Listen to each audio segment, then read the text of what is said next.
Joining us in studio this afternoon, Mr. Scott Layseth is with us from Dead Meat and Hunt, Fish, Cook. How are you, Scott? Doing well. It's good to see you again. You know, I was in the neighborhood. This is a good place to stop by. Yeah. And I brought you a little snack, too. I see this here. Now, I'm always a little concerned when the host of Dead Meat shows up with dead meat, but I'm an adventurous guy. So here's what I'm going to do. I'm going to eat this, and then you can tell me what I'm eating. If you can keep it down, I'll tell you what it is. Tastes like chicken? Tastes like a nice andouille sausage. I mean, very nice, yeah. That is a rabbit rattlesnake sausage. Really? Wait, I'm sorry. Did you say rabbit or rabid? Rabbit. Okay, Rabbit rattlesnake sausage. And it's kind of funny. I will serve this to people, and they don't want to eat it. And if you ever think about what's in sausage, you've had worse things than rabbit and rattlesnake. Yeah, I got to say, I can't. This is so bad. I'm talking with my mouth full. I'm violating all kinds of rules. Yeah. And I'm going to choke, too. No, this is really good. Right. It's very sweet. It's very tender. Better than python or armadillo. I'm going to take your word for that.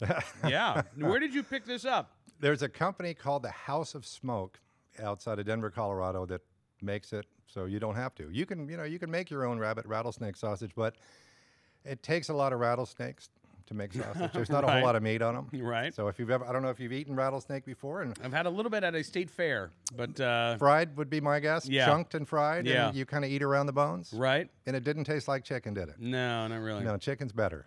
Yeah. You know, it's fascinating. As you go around the country and you explore all of the different regional and local cuisines, when we were talking at SHOT Show, you were getting ready to go eat muskrat. Yep. I've got to ask, because my mom grew up in the Dust Bowl in the Great Depression, and she grew up telling me stories of Sunday treats. Like, you know, occasionally the kids would get a real treat on Sunday morning, and they would get scrambled calves brains for breakfast. Now, that's a heck of a treat. You know, is that where a lot of this came from, Scott? Like, look, when you don't have anything else to eat, you look at what there is to eat, and it may be you're eating rattlesnake because that's what you've got. And you know, in the armadillo, they called them Hoover hogs. During the Depression, it's all they had to eat for a lot of people. And there are people out there, that's their lifestyle. There are some things that I really don't need to eat again. You know, an armadillo is the only animal that can transmit leprosy to humans.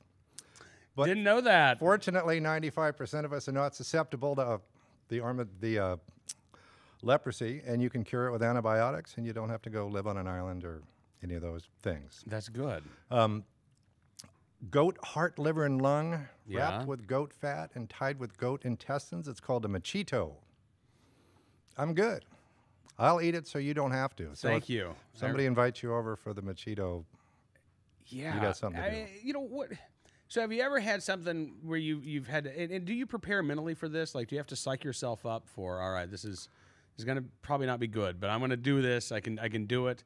Or I mean, do you have any tricks that you use mentally to get through some of this stuff? Or are you generally curious about what things are going to taste like? I really am, and I've got an open mind about it. I figure if somebody else ate it, and if these people that I hang out with, and there's some pretty interesting people, if they eat it, then really, why not?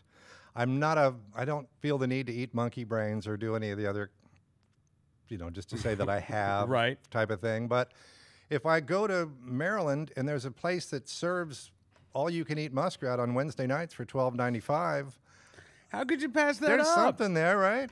There has to be. Well, how full's the parking lot? That's the next question. And that's always the restaurant you want to go to, right? With the full parking lot. That's right. There were people there, but we talked to them, and there's some locals there that are not going to consider eating muskrat, and there's those that can't get enough. That's funny. All right, listen, we've got more with Scott Layseth coming up. I want to talk when we get back about sort of the intersection between food and firearm freedom, because I think that these two issues are very closely related, and I think you're in a perhaps unique opportunity to talk about this. So let's discuss that when we come back. In the meantime, I'm going to have some more rabbit rattlesnake sausage. We'll take a quick time out. More of NRA News Cam and Company coming up right after this.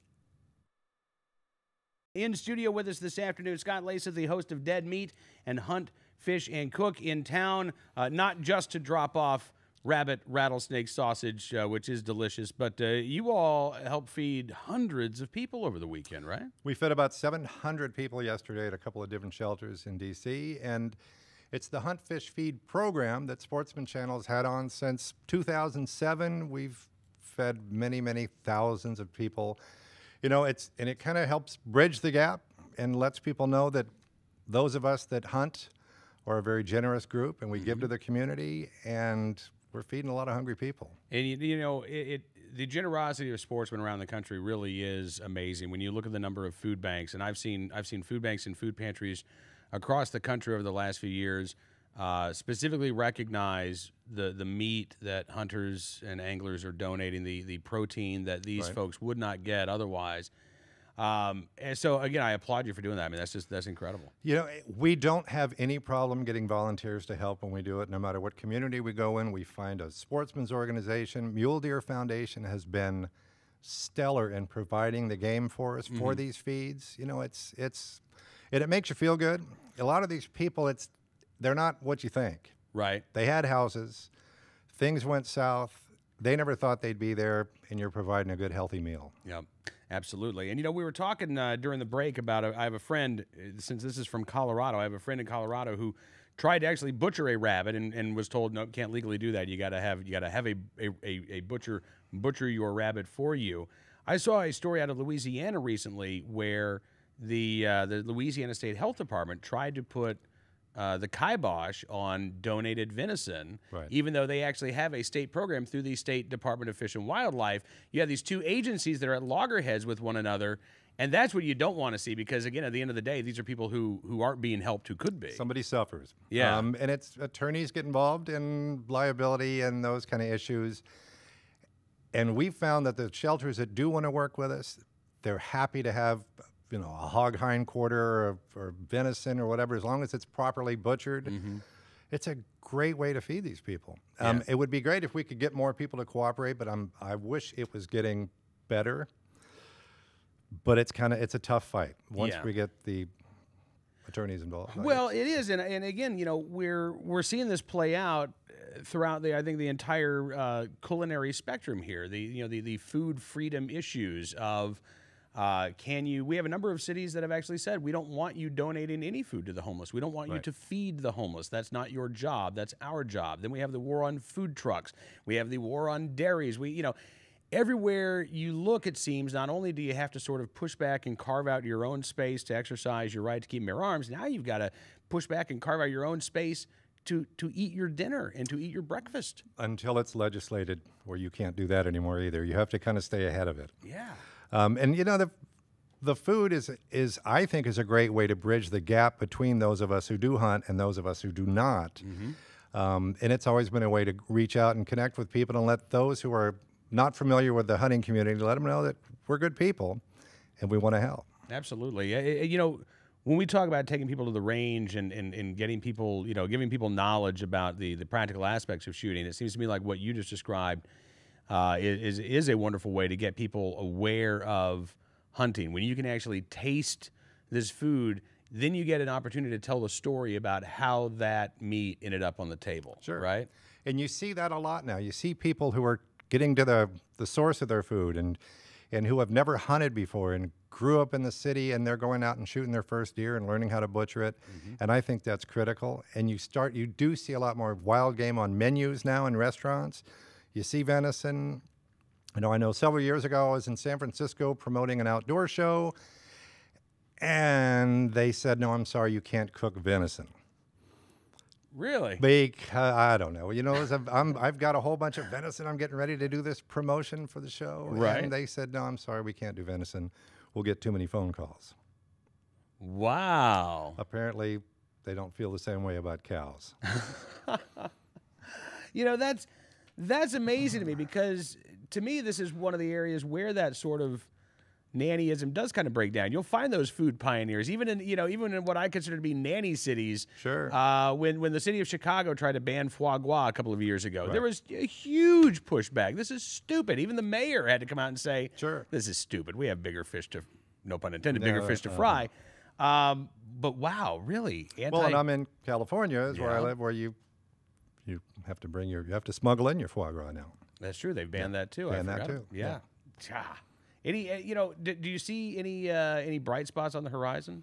I do. Like I said, I see people that are more accepting of the hunting community. Unfortunately, what we're seeing on a lot of the so-called reality shows, it's more of a, redneck is in, and it's entertaining, but it's not really what those of us that do that do. Those of us that grew up with guns and respected guns and hunted all of our lives, it's not Beverly Hillbillies. It's normal people who it's a lifestyle. Right, right. Well, yeah, there's always going to be a certain, you look at the reality show spectrum right now, and there are very few shows out there that I think are interested in, let's say, doing documentary work, and presenting like, let's shine a window on this corner of America that few people rarely get to see. Right. Now it seems to be most of the reality shows, this channel accepted, of course, seem to be, hey, it's a half hour of the Human Freak Show. It's pretty contrived. Yeah. It is. It's very contrived, and you're right. I think that one of the things that we're looking for and that we're seeking out is that authenticity.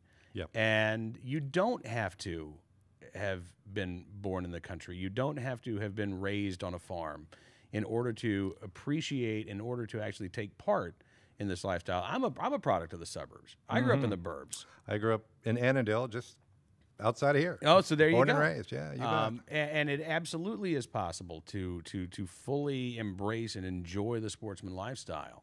And as well as, by the way, if you did grow up and your family, 4 or 5 generations back have farmed the land, that's awesome too. Just make sure that when the reality show producers come around, you read that contract very carefully, right? I agree. All right. Hey, Scott, thank you as always for coming in. Can you just leave this here? Yeah. You think? It's yours. I've seen it before. What's the what's the next thing you're going to be eating? You never know. There's a whole lot of stuff that most people don't eat that we haven't gotten to yet. Right. Groundhog, Asian carp. There's a long list. Yeah. Have you been sucker gigging before? I have heard. Have you heard of it? Yeah, I've heard of it, but I've never been. Well, they gig for suckers and fry them up, and I asked them, do you ever use any kind of dipping sauce with these? And they said, no, why would you want to ruin a perfectly good piece of sucker? Something you won't hear every day. Scott Layseth eats the foods that we don't have to, and we get to watch. Thank you so much for that. Really appreciate it.